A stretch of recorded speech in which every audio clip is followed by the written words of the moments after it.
तो कहानी की शुरुआत में हमारे मेन कैरेक्टर के ग्रैंडफादर अपने ऊपर चढ़े हुए कर्ज को चुकाने के लिए मेरे अभी अभी विदेश से वापस लौटते ही मुझे पैक करके अपने दुश्मन परिवार के साथ शादी करने भेजने का फैसला कर देते हैं। जिस पर जब मुझे इस बात का रियल सच पता चलता है तो मैं सीधे उनके पास पहुंच जाता हूं और जोर से चिल्लाकर कहता हूं, अरे बूढ़े, पहले तो आपने किसी और की होने वाली पत्नी छीन ली और अब जब लोग हिसाब बराबर करने दरवाजे तक आ गए हैं तब आपको मेरी याद आई है और मुझे बलि का बकरा बनाकर आगे भेज रहे हैं। पहले आप क्या कर रहे थे? मैं आपको साफ बता देता हूँ, ये शादी मैं बिल्कुल नहीं करने वाला। मेरे ऊपर बड़ी बहन है, नीचे बड़ा भाई है, फिर ये कर्ज चुकाने की जिम्मेदारी सिर्फ मेरे ऊपर ही क्यों डाली जा रही है? क्या आपकी कॉन्शियंस जरा भी गिल्टी फील नहीं करती? जिस पर शेन फैमिली के ओल्ड मास्टर नजरें चुराते हुए धीरे से सफाई देने लगते हैं। तुम्हारा बड़ा भाई तो बहुत पहले ही मेरे सख्त कंट्रोल से परेशान होकर विदेश भाग गया और अपनी जिंदगी जी रहा है, और तुम्हारी बहन लड़की है तो शादी के लिए भेजने लायक अब सिर्फ तुम ही बचे हो। यह सुनकर मैं हैरानी से उन्हें घूरता हूँ और जोर से चिल्लाता हूँ, तो मतलब बाकी कोई नहीं बचा, इसलिए अब मेरी बारी आई है? क्या मैं सच में आपका सगा पोता हूं भी या नहीं?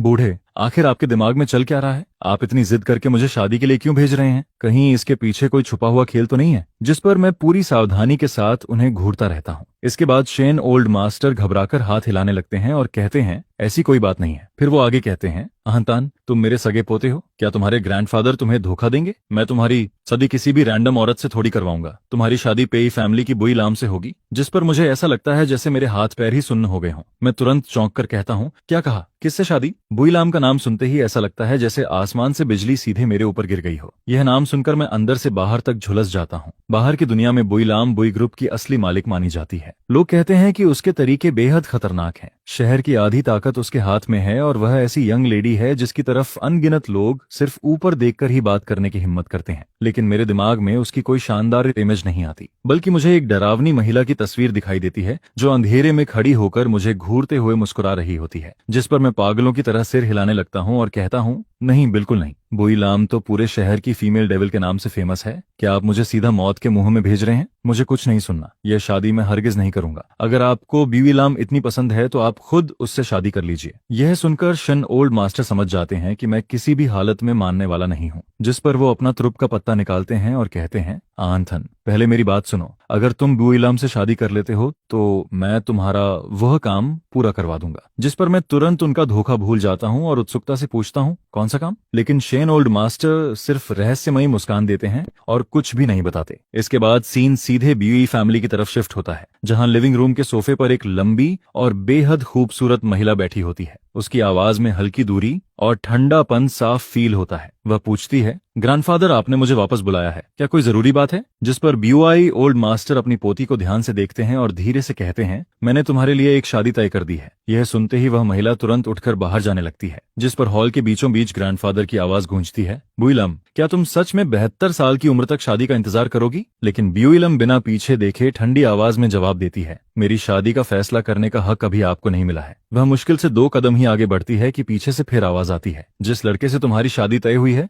वह शन फैमिली का पोता है। यह सुनते ही ब्यूइलम के कदम अचानक रुक जाते हैं और उसका दिल भी एक पल के लिए जोर से धड़क उठता है। क्या वह वही इंसान हो सकता है? उसकी प्रतिक्रिया देखकर ब्यूई ओल्ड मास्टर हल्का सा मुस्कुराते हैं, फिर आराम से चाय का घूंट लेते हुए कहते हैं, सही समझी, जिस इंसान को तुम इतने सालों से ढूंढ रही हो वह अभी भी जिंदा है। लम, बस तुम शादी कर लो, फिर मैं वह फाइल तुम्हें दे दूंगा। जिस पर बुईलम बिना एक सेकंड गनवाए जवाब देती है, ठीक है। और फिर देखते ही देखते शादी का दिन आ जाता है। सिविल अफेयर्स ऑफिस के बाहर मुझे मेरे माता पिता लगभग घसीटकर कार से बाहर निकालते हैं। मैं चिढ़ा हुआ एक तरफ खड़ा रहता हूँ, जिस पर मेरी माँ मेरा चेहरा देखकर इतनी नाराज हो जाती हैं कि सीधे मेरे सिर पर एक थप्पड़ जड़ देती हैं। मार पड़ते ही मैं दर्द से हल्की सी आवाज निकालता हूँ। कुछ देर बाद बुई ओल्ड मास्टर भी वहां पहुंच जाते हैं। कार से उतरते ही वह मुस्कुराते हुए बुई लाम से कहते हैं, लाम, जल्दी आकर अपने होने वाले पति को देखो। हमारा अनको थान कितना हैंडसम है, तुम दोनों साथ में कितने अच्छे लगते हो। यह सुनकर बुई लाम हल्का सा भौहें सिकोड़ती है। वहीं दूसरी तरफ मैं भी सिर उठाकर पहली बार उसके चेहरे को ध्यान से देखता हूँ। सच कहूँ तो बाकी बातें छोड़ भी दी जाएं, बुई लाम वाकई बहुत खूबसूरत दिखती है, लेकिन मैं अच्छी तरह जानता हूँ कि कुछ लोग मैंडला फ्लावर की तरह होते हैं, जितने ज्यादा खूबसूरत दिखाई देते हैं उतने ही ज्यादा खतरनाक साबित होते हैं। जिस पर ब्यूई लाम मुझे देखकर थोड़ी हैरान नजर आती है। वह मन ही मन सोचती है, मुझे तो लगा था कि शादी शेन फैमिली के बड़े बेटे शन तुआनथू से होगी, लेकिन यहाँ तो शन थन निकला। ये सच में उम्मीद से बाहर है। उधर मैं उसके चेहरे पर कोई खुशी न देखकर अंदर ही अंदर खुश होने लगता हूँ। बहुत बढ़िया। तो ब्यूइलम भी इस शादी से खुश नहीं है। जल्दी मना कर दो, बस एक बार इनकार कर दो, फिर हम दोनों आजाद हो जाएंगे। ये सोचते ही मेरा दिल खुशी से खिलने लगता है और मैं मौका देखकर वहां से भागने की तैयारी करने लगता हूँ। लेकिन जैसे ही मैं उठकर निकलने की कोशिश करता हूँ, मेरे पिता पीछे से मेरी कॉलर पकड़ लेते हैं, जिस पर वह मुझे जोर से वापस कुर्सी पर बिठा देते हैं। और फिर लगभग 10 मिनट बाद दो कट्टर दुश्मन सिविल अफेयर्स ऑफिस के अंदर बैठे हुए हाथों में लाल मैरिज सर्टिफिकेट पकड़े दिखाई देते हैं। चारों तरफ लोग बधाइयां दे रहे होते हैं, कोई हाथ मिला रहा होता है, कोई गले लग रहा होता है, लेकिन पूरे समय सिर्फ बुईलाम ही ऐसी होती है जिसके चेहरे पर गहरी सोच और हल्की नाराजगी बनी रहती है, जिस पर वह मन ही मन सोचती है, यह कैसे हो सकता है? शेनोल्ड मास्टर तो सबसे ज्यादा अहंतान को प्यार करते हैं, फिर उन्होंने उसे मुझसे शादी करने के लिए कैसे भेज दिया? यह तो सच में बहुत बड़ा दांव खेल दिया। उधर मैं जमीन पर बैठा अपना सिर पकड़ लेता हूँ और दुखी होकर सोचता रहता हूँ, रुको जरा, बुईलाम तो मुझे बिल्कुल पसंद नहीं करती थी।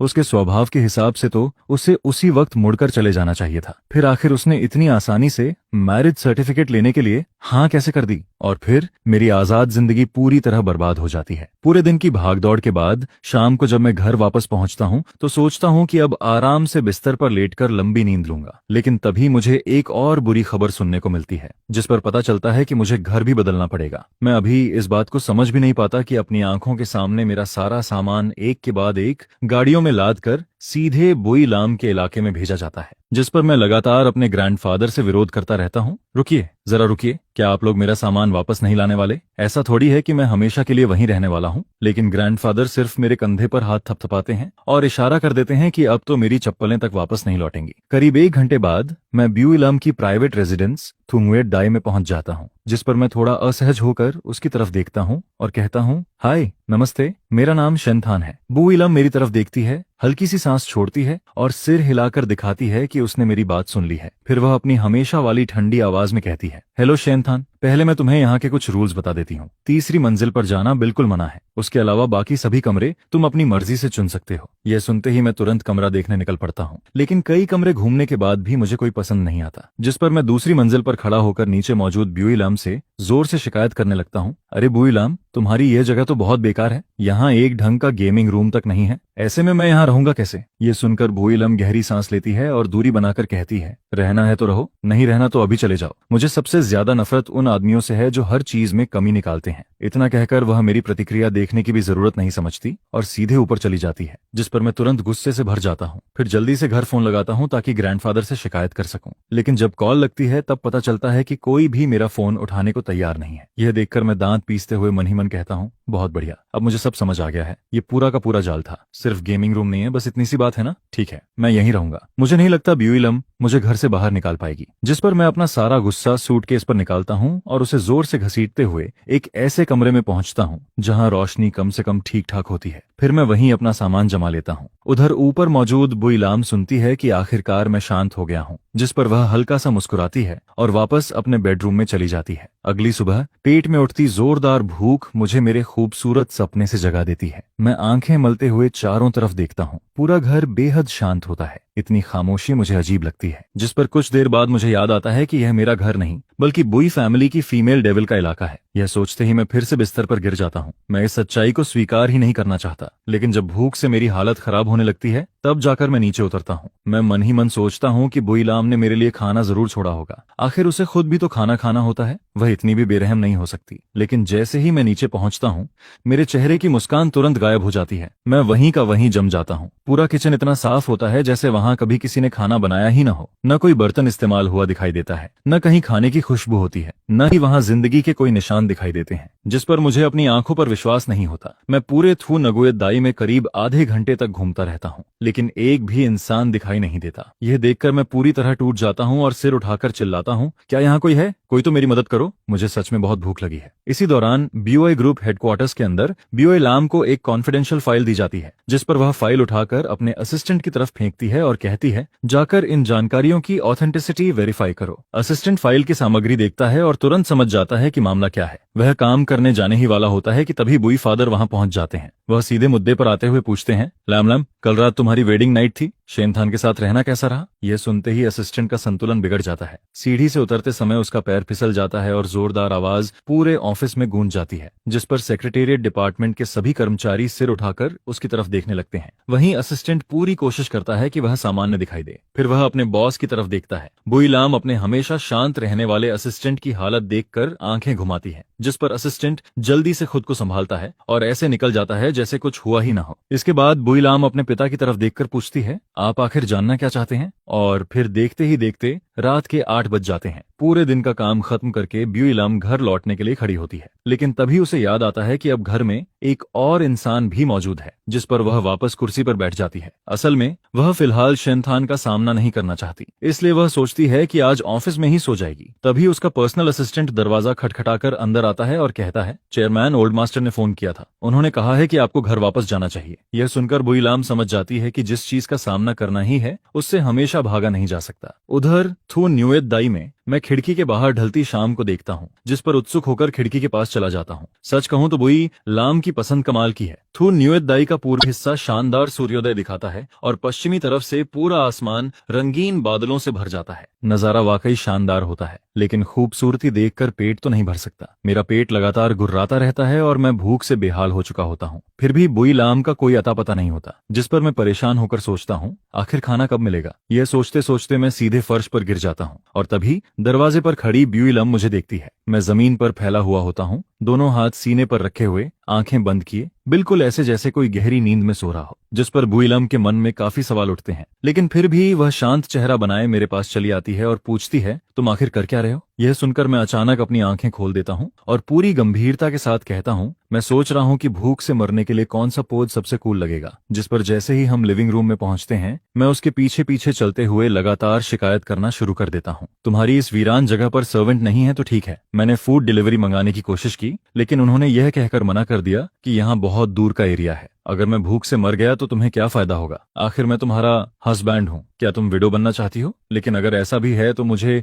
इस तरह भूखा मारना तो गलत है। यह सुनकर बुई लाम रुक जाती है और मुड़कर मेरे चेहरे की तरफ देखने लगती है। फिर वह कहती है, फ्रिज में इतना सारा खाना रखा है, भूख लगी है तो खुद बनाकर क्यों नहीं खा लेते? जिस पर मैं पूरी ईमानदारी से सिर हिलाता हूँ, मुझे बनाना नहीं आता। ब्यूई लाम फिर कहती है, फोन पर रेसिपी सर्च करना भी नहीं आता क्या? यह सुनते ही मुझे और ज्यादा गुस्सा आ जाता है, जिस पर मैं यह तक भूल जाता हूँ कि सामने वही फीमेल डेविल खड़ी है जिससे पूरा शहर डरता है। मैं उसका हाथ पकड़ता हूँ और सीधे किचन की तरफ खींच ले जाता हूँ। आओ जरा, पहले मुझे ये बताओ कि यह चूल्हा चालू कैसे होता है? यहाँ जितनी भी हाईटेक मशीन्स रखी हैं, उन्हें देखकर ही मेरा सिर घूम रहा है। जिस पर बुई लाम मेरी तरफ एक नजर डालती है, फिर बिना कुछ कहे सीधे फ्रिज खोल देती है। करीब 10 मिनट बाद मेरे सामने गर्मा गर्म नूडल्स का एक बाउल रखा होता है। यह देखकर मैं तुरंत दोनों हाथ जोड़ लेता हूँ और कहता हूँ, मेरी जान बचाने के लिए धन्यवाद। आज आपने मुझे नूडल्स का एक बाउल देकर नया जीवन दिया है। भविष्य में अगर कभी आपको मेरी जरूरत पड़े तो बस एक शब्द कह देना, मैं निश्चित रूप से मर जाऊंगा, लेकिन आपकी मदद करने नहीं आऊंगा। यह सुनकर बुई लाम मुझे घूरने लगती है। उसे समझ नहीं आता कि मैं इतना भूखा होने के बाद भी इतनी बकवास कैसे कर सकता हूँ।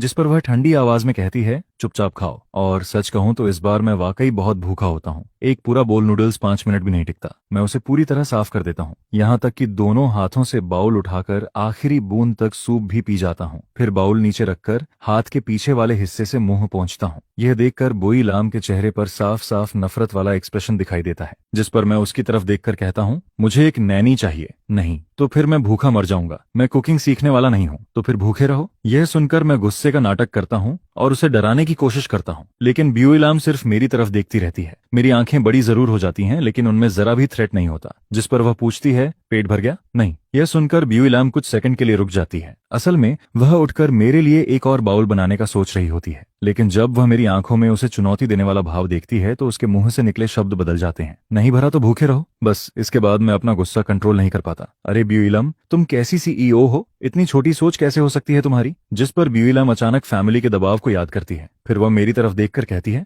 चलो एक बात करते हैं, इस शादी के बारे में तुम्हारा क्या विचार है? यह सुनकर मेरा गुस्सा थोड़ा शांत पड़ जाता है। कौन सी शादी? हम तो पहले ही मैरिज सर्टिफिकेट ले चुके हैं ना सर, है ना? जिस पर बुई लाम लंबी सांस छोड़ती है और कहती है, शेन फैमिली और बुई फैमिली दोनों बड़े परिवार हैं, चाहे उनकी क्या भी प्लानिंग हो, लेकिन आखिर में एक ग्रैंड वेडिंग तो जरूर होगी। यह सुनते ही मैं बुरी तरह घबरा जाता हूँ। नहीं नहीं, बिल्कुल नहीं, वेडिंग की कोई जरूरत नहीं है। वह सब सिर्फ दिखावा होता है, लोग मजे लेते हैं और मेहनत हमें करनी पड़ती है। मैं मन ही मन सोचने लगता हूँ, मुझे तो सिर्फ रजिस्ट्रेशन के लिए भेजा गया था। किसी ने यह नहीं कहा था कि शादी का समारोह भी करना पड़ेगा। अगर पूरे शहर को पता चल गया कि मेरी शादी हो चुकी है तो बाद में मैं आराम से डिवोर्स लेकर अपनी आजाद जिंदगी कैसे जी पाऊंगा, जिस पर मैं पूरी ताकत से सिर हिलाता हूँ। नहीं करूंगा, बिल्कुल नहीं करूंगा, मैं वेडिंग में हिस्सा नहीं लेने वाला। यह सुनकर बुई लाम सिर हिलाती है। बहुत अच्छा, कम से कम इस बात पर हमारी सोच एक जैसी है। लेकिन फिर वह मन ही मन सोचती है, यह आदमी कुकिंग नहीं कर सकता, इसे हमेशा भूखा भी नहीं छोड़ा जा सकता। इसके बाद एक दिन जब बुई लाम ऑफिस जा रही होती है तो उसका असिस्टेंट आखिर अपनी जिज्ञासा रोक नहीं पाता, जिस पर वह पूछ बैठता है, चेयरमैन, क्या आपने सच में शादी कर ली है? असल में सुबह जब वह बुईलाम को लेने पहुंचा था तब उसने देखा था कि वह दरवाजे पर काफी देर तक खड़ी रही थी, बार बार घर के अंदर झांक रही थी, जैसे किसी का इंतजार कर रही हो। और कार में बैठने के बाद उसने खास तौर पर कहा था कि दोपहर का खाना घर पहुंचा दिया जाए। यह सब देखकर असिस्टेंट के मन में कई सवाल उठ रहे थे, क्या चेयरमैन सच में शादी कर चुकी हैं? लेकिन मुझे तो इसकी जरा भी खबर नहीं लगी।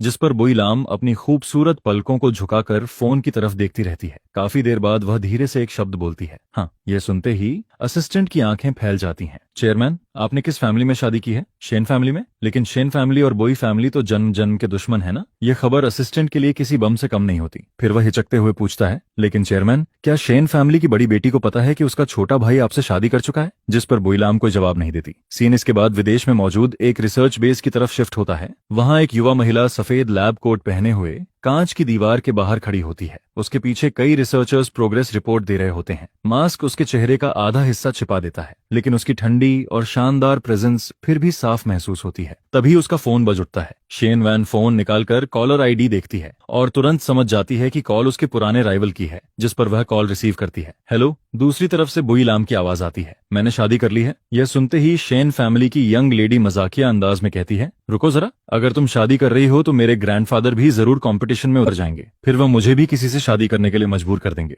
दोनों बूढ़ों की कोल्ड वॉर कोई नई बात नहीं है, हम जैसे ग्रैंड चिल्ड्रन तो बस उनकी लड़ाई में फंस जाते हैं। जिस पर बुईलाम अपनी चेयर पर बैठी रहती है। कुछ सेकंड तक चुप रहने के बाद वह शांत आवाज में कहती है, मैंने तुम्हारे छोटे भाई से शादी की है। यह सुनते ही दूसरी तरफ अचानक सन्नाटा छा जाता है। शेनवान पूरी तरह जड़ होकर वहीं रुक जाती है। क्या कहा उसने? यह सुनकर शेन फैमिली की बड़ी बेटी शांग हंसते हुए अपना मास्क उतारती है, बेस से बाहर निकलती है और चलते चलते फोन मिलाती है। जिस पर वह गुस्से में कहती है, बुईलाम, मैं तुम्हें अपनी बहन मानती हूँ और तुम जाकर मेरे छोटे भाई पर नजर रख रही हो। मेरा भाई तुमसे उम्र में छोटा है, मैं अब भी वापस देश आ रही हूँ, वहीं खड़ी रहना। इसके बाद सीन थू नगुएत दाई पर शिफ्ट होता है, जहां मैं बेड पर बैठा खाली नजरों से सामने देख रहा होता हूँ, जिसे देखकर मैं सोचता हूँ कि कोई भी हाथ पर हाथ रखकर मौत का इंतजार नहीं कर सकता। मुझे भी कोई ना कोई रास्ता निकालना ही पड़ेगा। जिस पर मैं पूरी सुबह थू नगुएत दाई में इधर उधर भटकता रहता हूँ और आखिरकार मुझे मेन गेट मिल ही जाता है। जैसे ही मैं बाहर कदम रखता हूँ तभी एक कार मेरे पास से गुजरती है, जिस पर ड्राइवर शीशा नीचे करके पूछता है, हेलो सर, क्या ये बुई प्रेसिडेंट की हवेली है?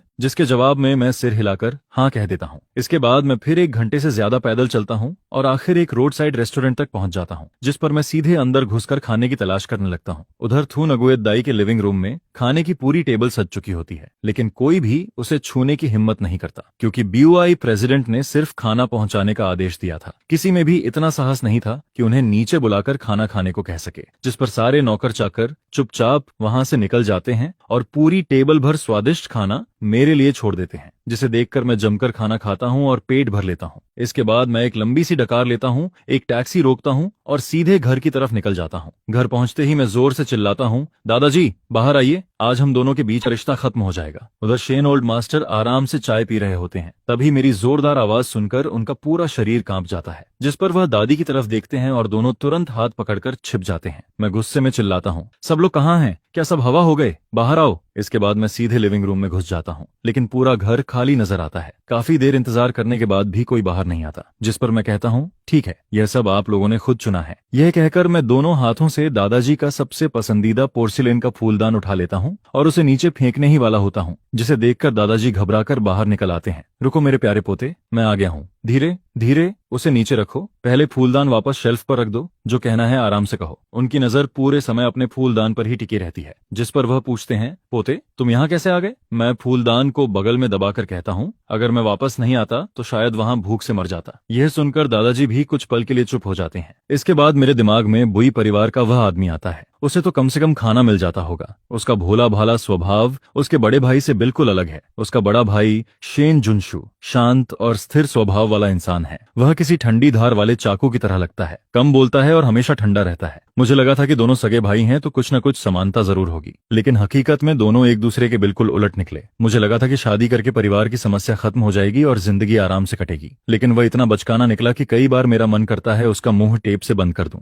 उधर ब्यूई लम के चेहरे पर परेशानी देखकर उसका असिस्टेंट पूछता है, चेयरमैन, क्या आप नए प्रोजेक्ट को लेकर चिंतित हैं? जिस पर ब्यूई लम धीरे से अपना हाथ नीचे करती है और कहती है, पैसा पहले ही लगाया जा चुका है। टेंडर का समय आए तो टेंडर करो, जांच करनी हो तो जांच करो। 6 महीने बाद मैं रिजल्ट देखना चाहती हूँ। जी मैडम। इसके बाद दोपहर का काम खत्म होने पर ब्यूई लम जल्दी घर लौट आती है। जैसे ही वह दरवाजा खोलती है, उसे टेबल पर रखा ठंडा खाना दिखाई देता है, जिस पर साफ नजर आता है कि किसी ने उसे छुआ तक नहीं है। यह देखकर वह भौहें सिकोड़ लेती है और पहली बार मेरा पूरा नाम लेकर पुकारती है, शिनचैन, तुम कहाँ हो? अभी भी सो रहे हो क्या? लेकिन काफी देर तक कोई जवाब नहीं आता, जिस पर उसके दिल में एक अजीब सी बेचैनी उठने लगती है। कहीं वह सच में भूख से तो नहीं मर गया? यह सोचकर ब्यूई लम जल्दी से ऊपर भागती है और मेरे बेडरूम का दरवाजा खोल देती है, लेकिन अंदर सिर्फ बिखरा हुआ कमरा दिखाई देता है। मेरी आवाज कहीं सुनाई नहीं देती। उधर मैं नहाकर बाहर निकलता हूँ, तभी मेरा फोन बज उठता है। स्क्रीन पर एक अनजान नंबर दिखाई देता है। मैं फोन उठाकर कहता हूँ, हेलो, कौन? जिस पर दूसरी तरफ से एक ठंडी आवाज सुनाई देती है, तुम अभी कहाँ हो? मैं शक भरी नजरों से स्क्रीन को देखता हूँ और पूछता हूँ, तुम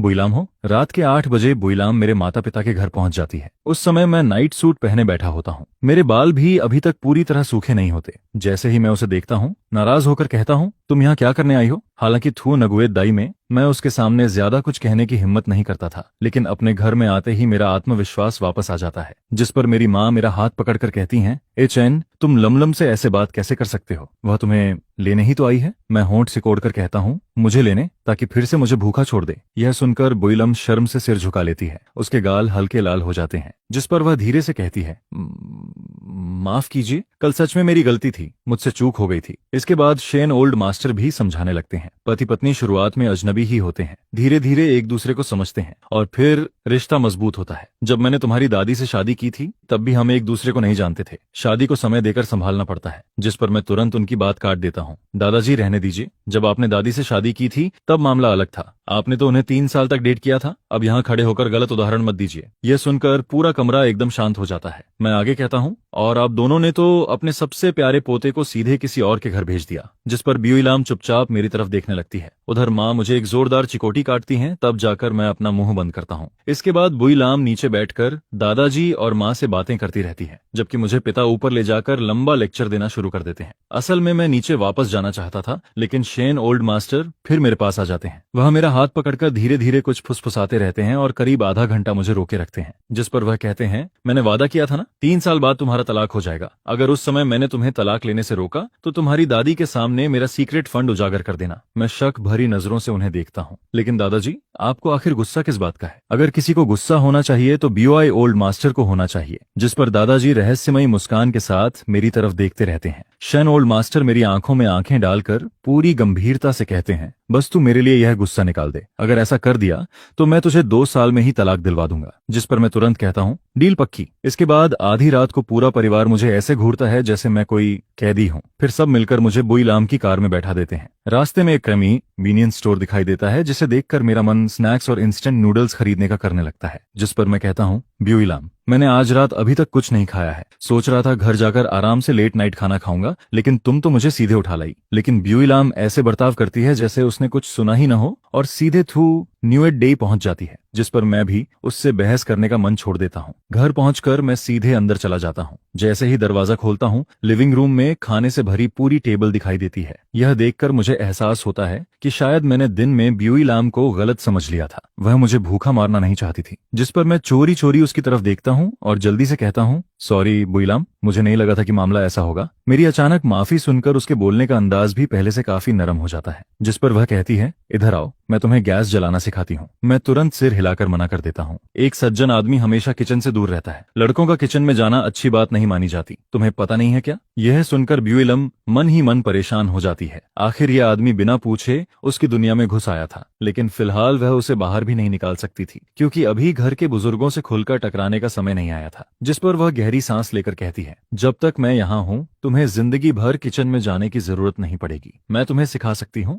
लेकिन खुद बनाऊंगी नहीं तो नहीं बनाऊंगी। मैं फिर भी जिद में सिर हिलाता रहता हूँ। मन ही मन में सोच रहा होता हूँ, ब्यूई लाम, अगर हिम्मत है तो मुझे मार कर दिखाओ। इसके बाद मैं आराम से डाइनिंग रूम में जाकर बैठ जाता हूँ। टेबल पर रखा दोपहर का खाना देखकर मैं तुरंत खाने में लग जाता हूँ और बड़े मजे से चबाने लगता हूँ। खाते खाते मैं फिर बोलना शुरू कर देता हूँ, ब्यूई लाम, ये मत समझना कि मुझे नहीं पता तुम मेरे बड़े भाई को पसंद करती हो। जिस पर मैं गर्व से सीना फुलाकर कहता हूँ, मैं उसके सबसे प्यारे छोटे भाई हूँ। अगर तुम चाहती हो कि मैं तुम्हारी मदद करूं तो पहले मेरे साथ अच्छा व्यवहार करना होगा। अगर तुमने मुझे भूखा रखा तो मैं जाकर उससे कह दूंगा कि तुम मुझे परेशान करती हो। अचानक टन की आवाज आती है। ऐसा लगता है जैसे कोई चीज जमीन पर गिर गई हो, जिस पर मैं तुरंत चुप हो जाता हूँ। उधर ब्यूई लाम मन ही मन सोचती है कि उसने दूंग वेट दाई सिर्फ इसलिए खरीदा था ताकि उसे थोड़ा सुकून मिल सके, लेकिन अब यहाँ इतना शोर हो रहा था कि उसका सिर दर्द करने लगा था। वह बस यही चाहती थी कि शिन जुनशु जल्दी आए और अपने छोटे भाई को यहाँ से ले जाए। यह देखकर कि मैं आखिरकार शांत हो गया हूँ, ब्यूई लाम फिर से खाना बनाने में लग जाती है। मैं उसकी खूबसूरत और सलीकेदार पीठ को देखता हूँ। एक बड़ी कंपनी की प्रेसिडेंट होकर भी वह खुद मेरे लिए खाना बना रही थी, जिस पर मेरे मन में आता है कि कम से कम उसकी तारीफ तो करनी चाहिए। और फिर मेरे अंदर का लाउड स्पीकर दोबारा चालू हो जाता है। कहावत बिल्कुल सही कहती है, जो लड़की खाना बनाना जानती है उसके सामने सारी राइवल्स भाग जाती हैं। लमलम, तुम बिल्कुल चिंता मत करो। अगर भविष्य में तुम मेरी भाभी बनी तो आज रात के इस खाने का एहसान मैं जरूर चुकाऊंगा। मैं पूरी मदद करूंगा। यह सुनते ही ब्यूई लाम के हाथ रुक जाते हैं, लेकिन मैं फिर भी बोलता चला जाता हूँ, जिस पर ब्यूई लाम मुड़कर मुझे ऐसे घूरती है जैसे अभी जिंदा निकल जाएगी। किसने कहा कि मैं तुम्हारे भाई से शादी करना चाहती हूँ? यह सुनते ही मैं जल्दी से अपना मुंह बंद कर लेता हूँ। तुम चिंता मत करो, मैं किसी को एक शब्द भी नहीं बताऊंगा, मैं कसम खाता हूँ। जिस पर ब्यूई लाम बेबस होकर फिर से खाना बनाने लगती है। कुछ देर बाद जब खाना तैयार होकर टेबल पर आ जाता है तो वह मुझे बड़े बड़े निवाले खाते हुए देखती है। मैं इतना भूखा था कि गर्म खाने की परवाह भी नहीं कर रहा था। तभी उसे समझ आता है कि मैं सच में भूख से मरने की हालत में पहुंच चुका था। जिस पर मैं खाते खाते उत्साह से बोल उठता हूँ, कमाल है ब्यूई लाम, क्या तुम पिछले जन्म में फूड गॉड थी? ये खाना तो आंसू निकाल देने वाला है। यह सुनकर ब्यूई लाम के लाल होंठों पर हल्की सी मुस्कान आ जाती है। फिर वह कहती है, खाना खत्म करके जल्दी सो जाना, कल मेरे साथ ब्यूई फैमिली चलना है। जिस पर मैं नूडल्स का बड़ा कौर मुंह में डालकर उसकी तरफ देखता हूँ, लेकिन अंदर ही अंदर मेरे दिमाग में अनगिनत खतरनाक प्लान बनने शुरू हो जाते हैं। अगले दिन मैं ब्यूई लाम के पीछे पीछे ब्यूई फैमिली के वेस्ट या एस्टेट पहुंच जाता हूँ। ये पहली बार था जब मुझे ब्यूई फैमिली के घर आने का मौका मिला था। मुझे दादाजी की सुनाई हुई सारी डरावनी कहानियां याद आने लगती हैं। उनकी हर कहानी का बैकग्राउंड लगभग इसी एस्टेट में हुआ करता था। क्योंकि दोनों परिवार एक दूसरे के कट्टर दुश्मन थे, इसलिए किसी को बदनाम करने का कोई मौका कभी नहीं छोड़ते थे। हर बार जब दादाजी कहानी सुनाना शुरू करते, उससे पहले की कहानी खत्म होती, दादी उन्हें डांट देती थी, क्या तुम बच्चे को सच में डराना चाहते हो? जल्दी इसे सुलाओ। जिस पर दादाजी तुरंत चुप हो जाते थे। लेकिन उन कहानियों ने मेरे दिल में गहरा डर जरूर छोड़ दिया था। जैसे ही मैं ब्यूई फैमिली के घर के अंदर कदम रखता हूँ, एक ठंडी हवा मेरे शरीर से टकराती है, जिस पर मैं मन ही मन बुदबुदाता हूँ, लगता है दादाजी ने झूठ नहीं बोला था, यहाँ तो सच में हड्डियां जम जाएं। उधर ब्यूई लाम मुझे फिर से अपनी सोच में खोया हुआ देखकर हल्की मुस्कान देती है, लेकिन अगले ही पल जानबूझकर सख्त आवाज में कहती है, क्या कर रहे हो, जल्दी अंदर आओ। जिस पर मैं तुरंत ओह कहता हूँ और भागते हुए उसके पीछे चल पड़ता हूँ। जैसे ही हम लिविंग रूम में पहुंचते हैं, ब्यूई ओल्ड मास्टर सबसे ज्यादा खुश नजर आते हैं। वह उत्साह से हाथ हिलाते हुए कहते हैं, आचन आ गया, जल्दी इधर आओ, मेरे पास बैठो। यह देखकर मुझे महसूस होता है कि मैं आखिरकार दुश्मन के मुख्यालय में घुस चुका हूँ। ब्यूई ओल्ड मास्टर से मेरी पहले भी कई बार मुलाकात हो चुकी थी। जब भी वह मेरे दादाजी से झगड़ते थे, दोनों बूढ़े बिल्कुल बच्चों की तरह लड़ते दिखाई देते थे। उनके पास एक खूबसूरत और शालीन महिला बैठी होती है, जिसे देखकर मैं अंदाजा लगा लेता हूँ कि वह ब्यूई लम की माँ होंगी। इसके बाद ब्यूई ओल्ड मास्टर मुस्कुराकर पूछते हैं, आचन, इन 2 दिनों में ब्यूई लम के साथ रहकर कैसा लग रहा है? जिस पर मैं अचानक होश में आता हूँ और जवाब देता हूँ, बस ठीक ठाक ही है। 3 दिन में 9 बार खाना मिले या न मिले, कुछ ऐसा ही हाल है। यह सुनते ही ब्यूई लाम मुझे ऐसी नजरों से घूरती है कि जैसे अभी जला देगी, लेकिन मैं भी पीछे नहीं हटता और भौहें उठाकर उसे चिढ़ाने लगता हूँ। यह देखकर पूरे परिवार की नजरें हमारी तरफ घूम जाती हैं, जिस पर ब्यूई लम तुरंत सफाई देती है, काम बहुत ज्यादा था इसलिए मैं इनका ठीक से ध्यान नहीं रख पाई। तभी बीबी मैडम भी बात आगे बढ़ाती हैं, जिस पर ब्यूई मैडम मुस्कुराते हुए कहती हैं, तो फिर ब्यूई लम और आहचन यहीं आकर रहने लगो। ये सुनते ही मैं विजयी मुस्कान के साथ ब्यूई लम की तरफ देखता हूँ। मन ही मन में सोच रहा होता हूँ, अब मजा आएगा। मुझे नौकर रखने से मना करने का यही नतीजा है। इस बार मैंने तुम्हें फंसा ही दिया। अब तुम्हें हमेशा मायके में रहना पड़ेगा। लेकिन बुइलम मेरे भोले चेहरे को देखकर बिल्कुल शांत रहती है, जिस पर वह आराम से जवाब देती है, ठीक है, फिर आप लोग हमारे लिए एक कमरा तैयार करवा दीजिए। आज रात हम यहीं रुकेंगे। यह सुनते ही मैं पूरे 5 सेकंड के लिए पत्थर बन जाता हूँ। मैं तो चाहता था कि उसे यहाँ रुकने में असहज महसूस हो, लेकिन उल्टा तीर मेरे ही ऊपर आकर लग गया, जिस पर मुझे एहसास होता है कि मैंने खुद ही अपने लिए गड्ढा खोद लिया है। रात काफी हो चुकी होती है। बेडरूम में ब्यूई लम सोफे पर बैठी होती है और मैं बेड के कोने पर बैठा उसे देख रहा होता हूँ। उधर ब्यूई लम भी मन ही मन पछता रही होती है। आखिर मैंने शाम को यहाँ रुकने के लिए हाँ क्यों कर दी? अब पछताने से भी क्या फायदा? कुछ देर तक कमरे में अजीब सी खामोशी छाई रहती है, जिस पर मैं अचानक पूछ बैठता हूँ, आधी रात फोन में क्या देख रही हो? क्या पूरी रात वहीं बैठी रहने का इरादा है? ब्यूई लम हल्के से सिर उठाकर मुझे घूरती है, जिस पर मैं तुरंत नजरें फेर लेता हूँ। न जाने क्यों उस महिला की आंखों से मेरी हमेशा हवा निकल जाती थी। तभी वह शांत आवाज में कहती है, कम से कम यहाँ रहने से तुम्हें भूखे मरने की नौबत तो नहीं आएगी। ये सुनकर मैं तुरंत चुप हो जाता हूँ, क्योंकि इस बार गलती मेरी भी थी। कुछ मिनट और गुजरते हैं, फिर अचानक मेरे दिमाग में एक शानदार आइडिया आता है, जिस पर मैं उत्साहित होकर कहता हूँ, ए बुइलम, चलो भाग चलते हैं। मुझे दीवार फांदना आता है, अगर तुम्हें नहीं आता तो मैं सिखा दूंगा। आज रात हम दोनों चुपके से यहाँ से निकल जाते हैं और सुबह होने से पहले वापस आ जाएंगे। कैसा रहेगा? यह कहते हुए मैं जोर से अपनी जांघ पर हाथ मारता हूँ। मुझे अपना प्लान इतना महान लगता है कि मैं खुद ही अपनी तारीफ करने लगता हूँ। मेरे हिसाब से बाहर निकलने के बाद हम दोनों अपनी अपनी राह पकड़ लेंगे और सुबह गेट पर मिल जाएंगे। लेकिन ब्यूई लम मुझे ऐसे देखती है जैसे मैं किसी दूसरे ग्रह से आया हूँ। हालांकि वह खुद को बार बार समझाती रहती है, यह मेरे सबसे अच्छे दोस्त का छोटा भाई है। तभी दरवाजे पर दस्तक सुनाई देती है। Knock knock. बाहर से बटलर की आवाज आती है। यंग मिस, ओल्ड मास्टर आपको बुला रहे हैं। यह सुनकर ब्यूई लम मेरी तरफ देखती है और पूछती है, चलना चाहते हो? मैं स्प्रिंग की तरह उछलकर खड़ा हो जाता हूँ। सच में जा सकता हूँ? लेकिन अगले ही पल ब्यूई लम ठंडी हंसी हंसती है। नहीं। मेरा चेहरा तुरंत उतर जाता है, जिसे देखकर ब्यूई लम काफी खुश नजर आती है और कमरे से बाहर चली जाती है। उधर बटलर उसके होंठों पर मुस्कान देखकर मन ही मन सोचता है, लगता है यंग मिस और यंग मास्टर के बीच काफी अच्छी प्रोग्रेस हो रही है। इसके बाद ब्यूई लम सीधे ब्यूई ओल्ड मास्टर के स्टडी रूम में पहुंचती है। अंदर पहुंचते ही उसके चेहरे की सारी मुस्कान गायब हो जाती है और वह फिर से अपनी ठंडी सी ईओ वाली पर्सनैलिटी में लौट आती है, जिस पर वह पूछती है, आपने मुझे बुलाया था? ब्यूई ओल्ड मास्टर गंभीर आवाज में कहते हैं, तुमने जानबूझकर अर्चन को भूखा रखा था, है ना? उन्हें लगता है कि उनकी पोती इस शादी से खुश नहीं है और इसी वजह से मुझे परेशान कर रही है। जिस पर ब्यूई लम बिना किसी झिझक के जवाब देती है, बिल्कुल, अगर आपने मुझे मजबूर करके उससे शादी करवाई है तो आपको यह भी स्वीकार करना होगा कि मैं उसे तंग करूंगी। थू न्यूएत दाई में मैं उसके लिए कोई नौकर नहीं रखूंगी। अगर वह भूखा रहेगा तो आखिरकार आप लोग ही हार मानकर उसे वापस ले जाएंगे। यह सुनकर ब्यूई ओल्ड मास्टर का चेहरा और गंभीर हो जाता है। चेन तुम्हारा पति है। लेकिन ब्यूई की लम को बिल्कुल डर नहीं लगता। वह सीधा उनकी आंखों में देखकर कहती है, वो शादी के लिए मुझे मजबूर किया गया था। यह कहकर वह मुड़ने लगती है। तभी पीछे से आवाज आती है, रुको, जिस पर ब्यूई ओल्ड मास्टर उसे दोबारा बैठने के लिए कहते हैं। पूरी बातचीत मुश्किल से 10 मिनट चलती है, लेकिन उन 10 मिनटों में ब्यूई लम अपनी मनचाही चीज हासिल कर लेती है। उसे दादाजी से एक वादा भी मिल जाता है, 2 साल। अगर 2 साल बाद भी तुम और आचन एक दूसरे के करीब नहीं आ पाए तो तुम दोनों तलाक ले सकते हो। लेकिन इन 2 सालों के दौरान तुम्हें घर में रहना होगा, रात बाहर नहीं बितानी होगी और किसी दूसरे आदमी के साथ कोई संदिग्ध रिश्ता भी नहीं रखना होगा। मैं नहीं चाहता कि दोनों परिवारों की बदनामी हो। यह सुनकर ब्यूई लम पीछे मुड़ती है। उसके होंठों पर हल्की सी व्यंग्य भरी मुस्कान आ जाती है, जिस पर वह कहती है, तो फिर बाकी आधे डॉक्यूमेंट्स भी जल्दी मुझे दे दीजिए। इसके बाद वह वापस अपने कमरे की तरफ लौट आती है, लेकिन दरवाजा खोलते ही वह रुक जाती है। कमरा पूरी तरह खाली होता है, जिस पर वह भौहें सिकोड़ लेती है। शेंजन कहाँ गया? कहीं वह सच में दीवार फांदकर भाग तो नहीं गया? करीब आधे घंटे बाद दरवाजा दोबारा खुलता है। मैं धूल मिट्टी से लथपथ और मुंह लटकाए अंदर घुसता हूँ, जिसे देखकर ब्यूई लम को बिल्कुल हैरानी नहीं होती। वह पहले से ही सोफे पर बैठ फाइल पढ़ रही होती है, जिस पर वह बिना सिर उठाए पूछती है, दीवार फांदने का मिशन फेल हो गया? मैं बेड के किनारे धम्म से बैठ जाता हूँ और दुखी चेहरे के साथ उसकी तरफ देखता हूँ। तुम लोगों ने घर में कोई खजाना छिपा रखा है क्या? 24 घंटे गार्ड गश्त कर रहे हैं, और गश्त करना ही काफी नहीं था क्या? दीवारों पर इलेक्ट्रिक फेंस लगाने की क्या जरूरत थी? आखिर यह चोरों को रोकने के लिए है या मुझे रोकने के लिए? यह सुनकर ब्यूई लम बिल्कुल शांति से जवाब देती है, दोनों के लिए। इसके बाद वह खड़ी होती है और मेरे कपड़ों पर लगी धूल को देखती है, जिससे साफ पता चल रहा था कि मैं सच में भागने की पूरी कोशिश करके आया हूँ। जिस पर वह कहती है, अब आराम करो, मैं स्टडी रूम जा रही हूँ। उधर स्टडी रूम में पहुंचकर ब्यूई लम एक इन्वेस्टिगेशन रिपोर्ट खोलती है। जैसे जैसे वह उसे पढ़ती है, उसकी भौहें सिकुड़ती जाती हैं। उसके मन में सिर्फ एक सवाल घूम रहा होता है, शेनजुनशु आखिर गया कहाँ? क्या वह अभी भी जिंदा है? या फिर मर चुका है। अगली सुबह जब मेरी आंख खुलती है तो मैं बगल वाले हिस्से की तरफ देखता हूँ।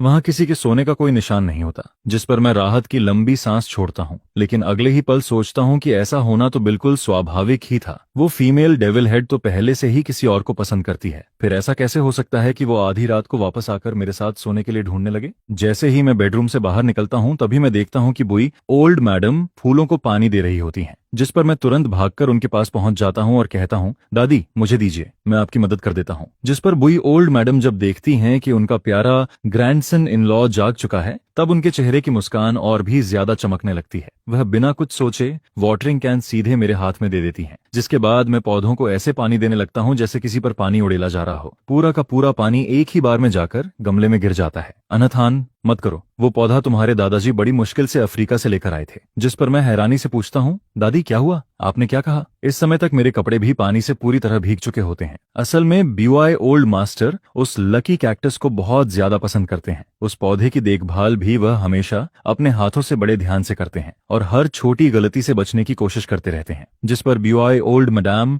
बेबस होकर मुस्कुराती हैं और कहती हैं, अंथन ये तुम्हारे दादाजी का सबसे पसंदीदा कैक्टस है। इस तरह के पौधे को ज्यादा पानी पसंद नहीं होता, थोड़ा सा पानी ही काफी होता है, लेकिन तुमने तो आधा कैन ही इसमें उड़ेल दिया। यह सुनकर मुझे एहसास होता है कि मुझसे गलती से दादाजी का सबसे प्यारा पौधा खराब हो गया है। जिस पर मैं काफी गिल्टी फील करता हूँ और खुद ही बुई ओल्ड मास्टर के पास जाकर सिर झुकाकर अपनी गलती मान लेता हूँ। मेरी बात सुनकर ब्यूई ओल्ड मास्टर हैरानी से कहते हैं, पानी से खराब हो गया, आखिर हुआ क्या था? लेकिन अजीब बात यह होती है कि उनके चेहरे पर जरा भी दुख नहीं दिखता, बल्कि उनकी आंखों में तो उम्मीद की एक चमक सी नजर आती है। जिस पर मैं सिर हिलाते हुए कहता हूँ, माफ कर दीजिए दादाजी, मैंने सच में जानबूझकर ऐसा नहीं किया। मेरा बेचारा सा चेहरा देखकर पूरा परिवार तुरंत मुझे दिलासा देने लगता है। कोई बात नहीं, ये तो बस एक पौधा ही है, अगर ये मर भी गया तो हम तुम्हारी दादी के फूल देख लिया करेंगे। बिल्कुल सही, आह थान, आज से मेरी सारी गार्डनिंग तुम्हारे जिम्मे है। यह देखकर मेरे मन में और भी ज्यादा पछतावा होने लगता है। इसी बीच ब्यूई लम बेडरूम से बाहर निकलती है। सीढ़ियों से नीचे आते वक्त उसे हल्का सा सुनाई देता है कि उसके हस्बैंड ने गलती से दादाजी का पसंदीदा कैक्टस खराब कर दिया है। पौधा खराब हो गया, जिस पर उसके होंठों पर हल्की सी मुस्कान आ जाती है और वह धीरे धीरे नीचे उतरती रहती है।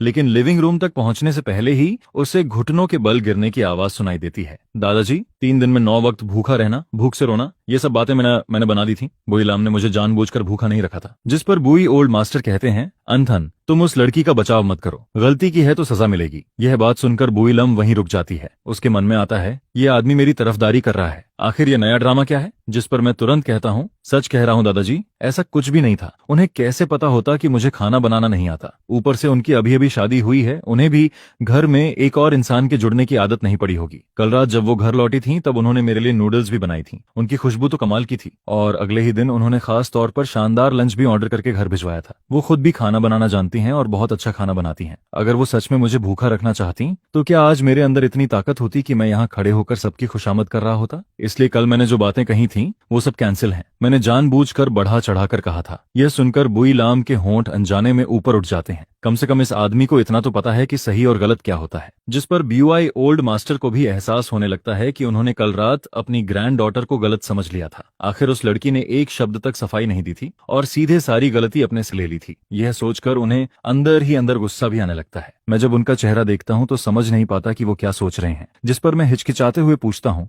दादाजी तो क्या आज हम दोनों घर वापस जा सकते हैं? उसी समय ब्यूई लम भी सामने आ जाती है और साफ आवाज में कहती है, ब्रेकफास्ट के बाद हम निकल जाएंगे। जिस पर ब्यूआई ओल्ड मास्टर का चेहरा तुरंत उतर जाता है। कहाँ जाओगे? ब्यूई लम मेरी तरफ देखकर कहती है, इसके घर। इसके बाद हम ब्यूई फैमिली मैंशन से निकलकर सीधे मेरे घर पहुंच जाते हैं। दादाजी, दादी, मॉम डैड, आपका प्यारा बेटा वापस आ गया। मेरे ग्रैंडफादर को पहले ही खबर मिल चुकी होती है कि मैंने बुई फैमिली का सबसे प्यारा कैक्टस पानी में डुबो दिया है। जिस पर वह जोर जोर से हंसते हुए ताली बजाते हैं। वाह मेरे शेर, मेरे असली पोते, मुझे पहले से पता था कि बुई फैमिली को परेशान करने की जिम्मेदारी तुम्हें देना बिल्कुल सही फैसला था। तुमने अपने दादाजी को निराश नहीं किया। जिस पर मैं मुंह लटकाकर कहता हूँ, लेकिन मैंने जानबूझकर नहीं किया था। कोई बात नहीं, मैं तुम्हें अच्छी तरह समझता हूँ। यह देखकर बुई लाम 2 दादाओं की ये हरकतें देखती रहती है। उसके सामने ही उसका ग्रैंडफादर मजाक का विषय बन रहा होता है, लेकिन उसे जरा भी गुस्सा नहीं आता, बल्कि मेरा पछतावे वाला चेहरा देखकर वह मुझे एक आइडिया देती है। तुम चाहो तो नया कैक्टस खरीद कर उन्हें दे सकते हो। यह सुनते ही मेरे दिमाग में बल्ब जल उठता है। सही कहा, मैं दादाजी बुई के लिए नया कैक्टस खरीद सकता हूँ। दूसरी तरफ ब्यूआई ओल्ड मास्टर घर पर अपने मुरझाए हुए कैक्टस को देखते रहते हैं और बस उसके पूरी तरह खत्म होने का इंतजार कर रहे होते हैं। असल में उन्हें पौधों से इतना प्यार नहीं था, लेकिन उनकी वाइफ को फूल फूल पौधे बहुत पसंद थे। वह अक्सर कहती रहती थीं कि उनके हस्बैंड बहुत बोरिंग इंसान हैं, जिस पर उन्होंने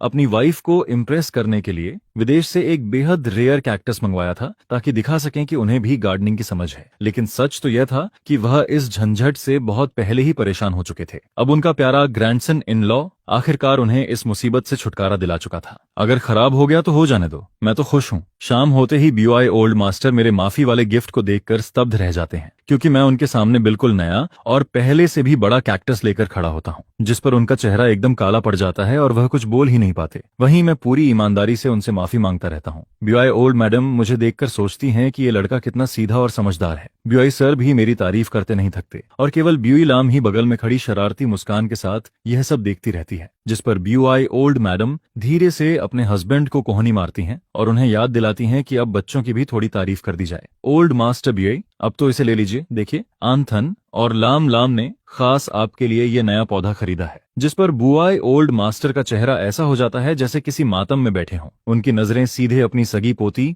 BUI लाम की तरफ गोली की तरह जा लगती हैं। उनके मन में तुरंत ख्याल आता है, पक्का इस लड़की ने जानबूझकर किया है। पूरे घर में सिर्फ यही एक इंसान है जिसे पता है कि मुझे पौधे पालना कितना नापसंद है। उस वक्त जब मैंने वो कैक्टस खरीदा था तब भी इसी ने मुझे उकसाया था, और अब फिर से यही अनथान को नया कैक्टस खरीद कर देने की सलाह दे रही है। 100% इसी लड़की की चाल है। जिस पर BUI लाम के होंठों पर बनी मुस्कान और भी गहरी हो जाती है। दादाजी की घूरती हुई नजरों से वह बिल्कुल नहीं घबराती, बल्कि चुपचाप सब मान भी लेती है। आखिरकार BUI ओल्ड मास्टर मजबूरी में अपने ग्रैंडसन इन लॉ का दिया हुआ कैक्टस स्वीकार कर लेते हैं और फिर से शुरुआत से पौधों की सेवा करने वाली जिंदगी में लौट जाते हैं। लेकिन कुछ दिनों बाद एक अजीब घटना होती है। जिस कैक्टस को मैंने जरूरत से ज्यादा पानी दे दिया था, वह अचानक पहले से भी ज्यादा हरा भरा होकर खड़ा नजर आता है। उसमें मुरझाने का नाम तक नहीं होता, बल्कि वह पहले से ज्यादा तेजी से बढ़ने लगता है। यह देखकर BUI ओल्ड मास्टर का चेहरा देखने लायक हो जाता है। पहले उन्हें सिर्फ एक कैक्टस संभालना पड़ता था, लेकिन अब दो पौधों की देखभाल करनी पड़ रही थी। इसी बीच एक दिन BUI लाम का फोन अचानक बज उठता है। वह स्क्रीन पर दिख रहा नाम देखती है और अगले ही पल कॉल रिसीव कर लेती है। फोन के दूसरी तरफ से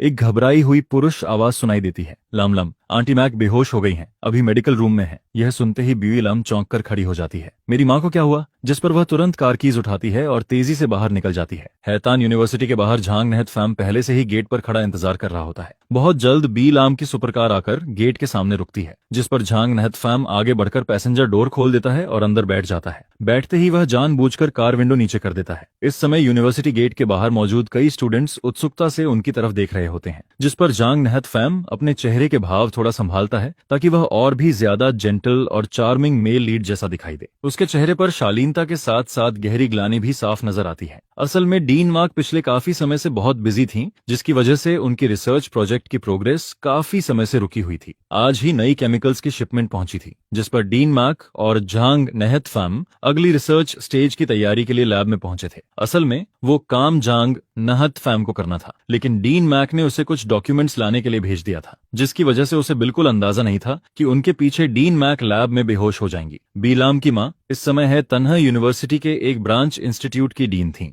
वहीं झांग नहत फैम उनका सबसे पसंदीदा स्टूडेंट था। ग्रेजुएशन के बाद भी उसे यूनिवर्सिटी में रोक लिया गया था ताकि वह रिसर्च प्रोजेक्ट्स में उनकी मदद करता रहे। मेडिकल रूम पहुंचने पर वे देखते हैं कि डीन मैक के आसपास कोई नहीं है, लेकिन उन्हें पहले ही ड्रिप लगा दी गई होती है। लाम लाम, तुम यहाँ कैसे आ गई? जिस पर डीन मैक अपनी बेटी को देखकर हैरान हो जाती हैं। फिर उनकी नजर पीछे खड़े झांग नहत फैम पर पड़ती है। नट फैम, क्या तुमने लाम लाम को फोन किया था? जिसके जवाब में झांग नहत फैम तुरंत कहता है, आंटी मैक, मुझे माफ कर दीजिए, जब आप बेहोश हुई थी तब मैं बहुत घबरा गया था, इसलिए मैंने लाम लाम को फोन कर दिया। जिस पर BUI लाम जल्दी से एक चेयर खींचकर बेड के पास बैठ जाती है। माँ, आपको अचानक क्या हो गया था? डीन मैक हल्की मुस्कान के साथ कहती हैं, कुछ नहीं हुआ, हाल ही में प्रोटेक्टिव इक्विपमेंट की कमी चल रही है। ऑपरेशन के दौरान मुझसे थोड़ी लापरवाही हो गई और मैंने कुछ केमिकल वेपर्स सांस के साथ अंदर ले लिए, बस हल्का सा पॉइजनिंग इफेक्ट हुआ है। यह सुनकर BUI लाम तुरंत डॉक्टर्स के पास जाकर पूरी रिपोर्ट और कंडीशन के बारे में जानकारी लेती है, जिस पर झांग नहत फैम भी चिंता जताते हुए कहता है, लैम लैम, क्यों ना आंटी को किसी बड़े हॉस्पिटल में फुल चेकअप के लिए ले जाया जाए?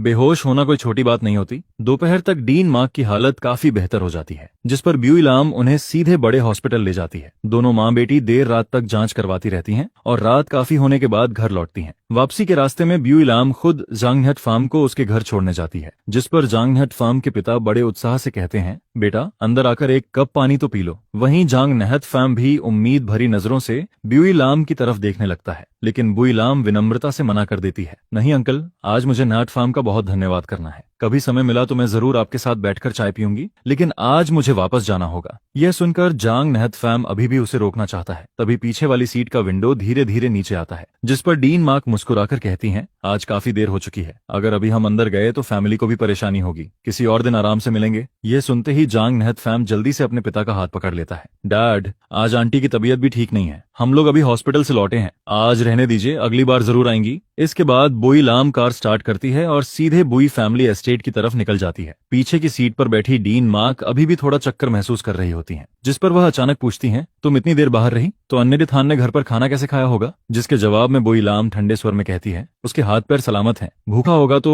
खुद ही कुछ ढूंढकर खा लिया होगा। यह सुनकर डीन मार्क अपनी बेटी को बेबसी से देखती हैं। तुम भी ना, अब तुम्हारी शादी हो चुकी है, इसलिए नाथ फैम के साथ थोड़ा डिस्टेंस मेंटेन किया करो। जिस पर बी लाम हल्का सा भौहें सिकोड़ती है। उसे ये बात पसंद नहीं आती, लेकिन फिर भी वह शांत आवाज में जवाब देती है, जी माँ, मुझे याद रहेगा। रात के ठीक 10 बजे बुई लाम आखिरकार थू न्यूएट पैवेलियन लौटती है।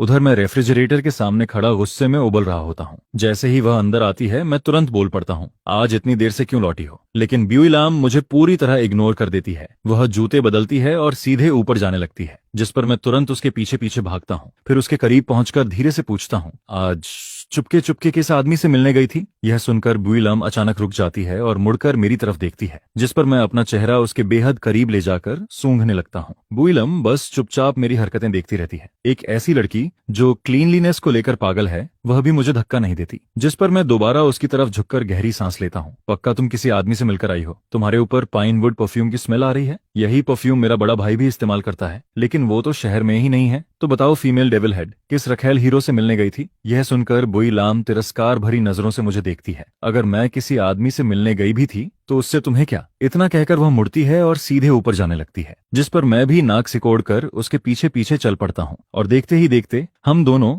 दूसरी मंजिल के कॉरिडोर तक पहुंच जाते हैं। बुई लाम आगे तीसरी मंजिल की तरफ जाने वाली होती है, लेकिन जब वह देखती है कि मैं भी उसके पीछे पीछे ऊपर चढ़ने की कोशिश कर रहा हूँ, तब वह अचानक रुक जाती है और घूर कर मेरी तरफ देखने लगती है, जिस पर मैं भी हैरानी से उसकी तरफ देखने लगता हूँ। फिर बुई लाम अपनी ठुड्डी से इशारा करके मेरे खुले हुए बेडरूम डोर की तरफ दिखाती है, जिस पर मैं भी बेवकूफों की तरह पीछे मुड़कर देखने लगता हूँ। तभी मुझे याद आता है कि मेरा कमरा तो यहीं है। यह देखकर ब्यूई लाम पूरी तरह स्पीचलेस हो जाती है और फिर आराम से ऊपर अपने बेडरूम की तरफ चली जाती है। वहीं मैं अपने कमरे में लौटकर सीधे बेड पर फैल जाता हूँ और ग्रैंडफादर को कॉल लगा देता हूँ। दादाजी, मैंने जो काम आपको दिया था उसका क्या हुआ? पहले ही बता देता हूँ, अगर आपने मुझे फॉरेन स्टडी के लिए बाहर भेजने का इंतजाम नहीं किया तो मैं अभी जाकर बुई लाम के साथ मैरिज सर्टिफिकेट फाड़ दूंगा और आपके सारे शर्मनाक राज भी ओल्ड मास्टर बुई को बता दूंगा, ताकि वो पूरे शहर में आपका मजाक उड़ाएं। यह सुनकर उधर से घबराई हुई आवाज आती है, अरे मेरे प्यारे पोते, जरा शांत हो जाओ, बाहर भेजने की सारी प्रोसेस चल रही है बेटा। जिस पर मैं आधा मजाक और आधी धमकी देते हुए कहता हूँ, कुल मिलाकर आपके पास सिर्फ 2 महीने बचे हैं, समय रहते सब ठीक कर दीजिए, वरना मैं दादी को आपके सीक्रेट मनी फंड का ठिकाना बता दूंगा। उसी समय ओल्ड मैडम शन पास में बैठी हुई सारी बातें सुन रही होती हैं, जिस पर वह तुरंत अपने हस्बैंड का कान पकड़ लेती हैं। अच्छा जी, तो आप मुझसे छिपाकर सीक्रेट फंड भी रखते हैं? यह सुनते ही ग्रैंडफादर का चेहरा उतर जाता है। वह हंसते हुए सफाई देने लगते हैं, अरे नहीं नहीं, तुम मेरी बात तो सुनो, ऐसा कुछ नहीं है, मैं तो बस अपने पोते को डराने की कोशिश कर रहा था। मैं कसम खाता हूँ कि मैंने तुमसे छिपाकर कोई सीक्रेट फंड नहीं बनाया। हालात बिगड़ते देख मैं तुरंत कॉल काट देता हूँ। कुछ देर बाद ग्रैंडफादर की कॉल्स लगातार आने लगती हैं, लेकिन अब मुझे लाख रुपए भी मिल जाएं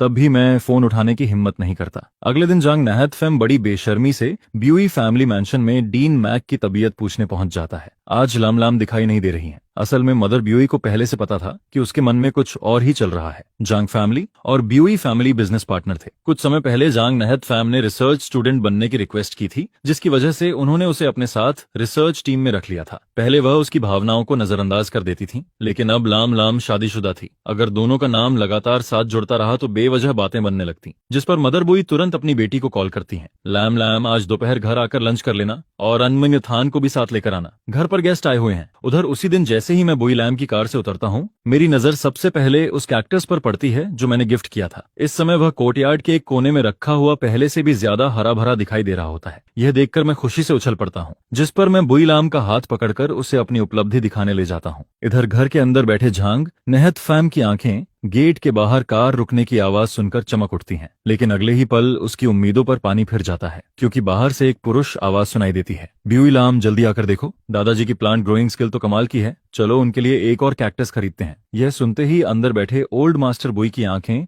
लगभग बाहर निकल आती हैं। नहीं, उधर बुईलाम तुरंत मेरी आस्तीन पकड़ लेती है। एक ही काफी है, अगर ज्यादा खरीद लिए तो दादाजी संभाल नहीं पाएंगे। यह सुनकर ओल्ड मास्टर बुई राहत की लंबी सांस लेते हैं। कम से कम उनकी पोती में अभी थोड़ी बहुत फिलायल पाइटी बाकी थी, लेकिन मैं फिर भी उलझन में पड़ जाता हूँ। लेकिन दादाजी तो प्लांट केयर में बहुत एक्सपर्ट हैं। उधर लिविंग रूम में बैठे ओल्ड मास्टर बुई मन ही मन अपने पूर्वजों से प्रार्थना करने लगते हैं। हे पूर्वजों, कृपा करके इसे दोबारा प्लांट खरीदने का आइडिया मत देना, बिल्कुल मत देना। इसके बाद जैसे ही मैं लिविंग रूम में कदम रखता हूँ, मेरी नजर एक अनजान आदमी पर पड़ती है, जिस पर मैं रुक जाता हूँ। ये जनाब कौन है? मैं बगल में खड़ी बुईलाम की तरफ देखता हूँ और उसके परिचय का इंतजार करने लगता हूँ।